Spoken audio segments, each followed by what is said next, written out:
Hey, this is David with the Shepherd School, and I'm out here with my Lumbersmith sawmill. Spent all day yesterday building this frame, trying to get these rails parallel and level. Get this log on here.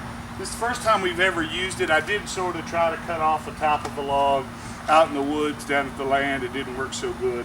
So we're trying to actually use the track as it's supposed to. And we're just going to do some quick sawing this piece of timber up into some boards. There's lots of ways you could cut boards. We'll talk about that. This is just the first time we're using it. I know I'm probably not appropriately dressed, but I don't have any Kevlar chainsaw chaps or anything yet. I have yet to convince the wife that I need them. So let's just play with this mill.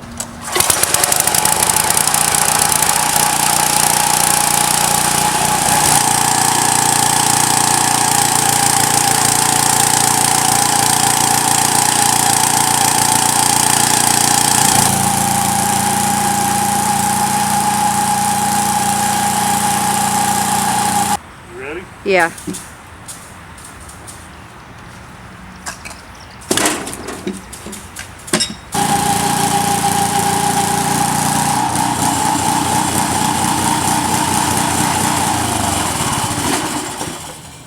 Okay.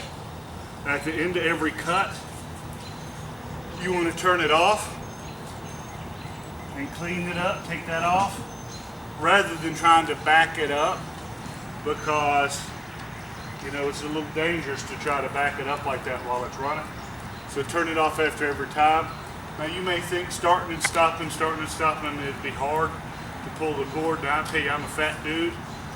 Once this thing's warmed up, it starts right up. So it's not really that difficult. And it adds a little bit of safety, or adds a lot of safety. So keep that in mind.